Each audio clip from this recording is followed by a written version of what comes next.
বা যে কোনো দলের লোক যারা অন্যায় করছে নেত্রী কিন্তু তাদেরকে ধরছে।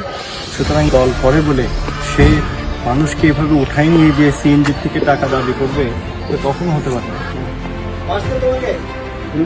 উনি আমার মোবাইল চেক করছে, ওইসে বেশি মারছে জানি সম্পূর্ণ মারছে। আমার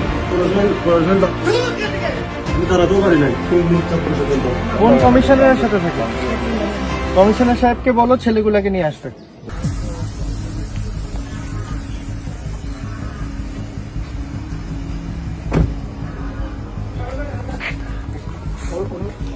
মামুন শহীদ, এরা কোন ওয়ার্ডের? মামুন শহীদ পারভেজ। মামুন হচ্ছে 8 নম্বর। না, আপনি তো ওখানে সলভ করে দিয়েছেন, ওর বাবাটা আমাকে বলছে আপনি যেখানে ভদ্রভাবে তার বাপকে ডেকে সলভ করে দিয়েছেন, সে কোথাকার কোন রাজা যে সে এরকম তুলে নিয়ে যায়? সে কে? লজ্জার ব্যাপার এটা আমাদের জন্য। তুমি কি বড় মাস্টার নাকি রাউজানের?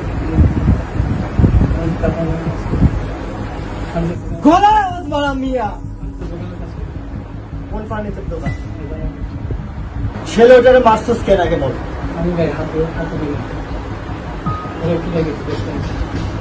দেখো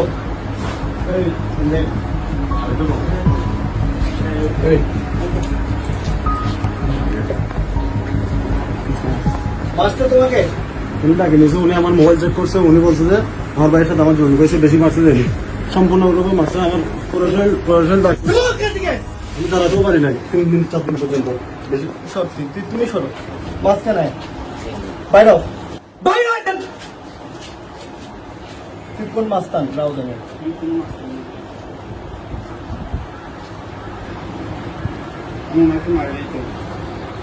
ও তোমাকে মারছে?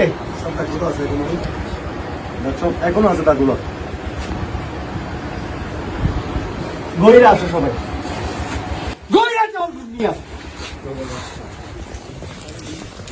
এটা হাত ছাড়বা না। তুমি থাকো।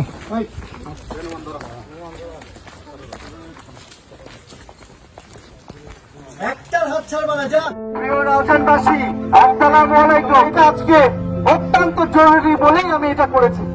এই দুই ছেলেকে দেখে, এই দুই ছেলে আমাদের দলের নাম ভাঙে মানুষকে তুলে নিয়ে যেয়ে চাঁদা দাবি করে, এবং তারা ভাবে যে আমাদের দল করে বলে তাদের স্বাক্ষর না। তবে আজকে একটা উদাহরণ সৃষ্টি করতে চাই। আজকে পর থেকে আমাদের দলের নাম ভাঙে কেউ আপনাদের কাছ থেকে 1 টাকা দাবি করলেও তাদের কোনো টাকা দেবেন না। এই দুই ছেলে আমাকে তুলে রাখে, সবাই মোবাইল নম্বর বের করে এদেরকে ভিডিও করে মেয়ে মানুষ থেকে টাকা জোগাড় করে পুরো সমাজ থেকে টাকা নেয়, সিএনজি আমাকে উঠে নিয়ে যায়। তাই আজকে এদের দুজনকে দিয়ে আমি পুরো গহিরা ঝাড়ু দিয়াবো, পুরো গহিরা ঝাড়ু দেবো। এবং আপনারা যে চলতে করছেন এটাই তাদের জন্য সবচেয়ে বড় শান্তি। আসসালামু আলাইকুম। তোমরা আদর্শবান হও, সৎ পথে থেকো। মনে রেখো, মুখে হাসি বুকে বল, তেজে ভরা মন। মানুষ হইতে হবে মানুষ যখন।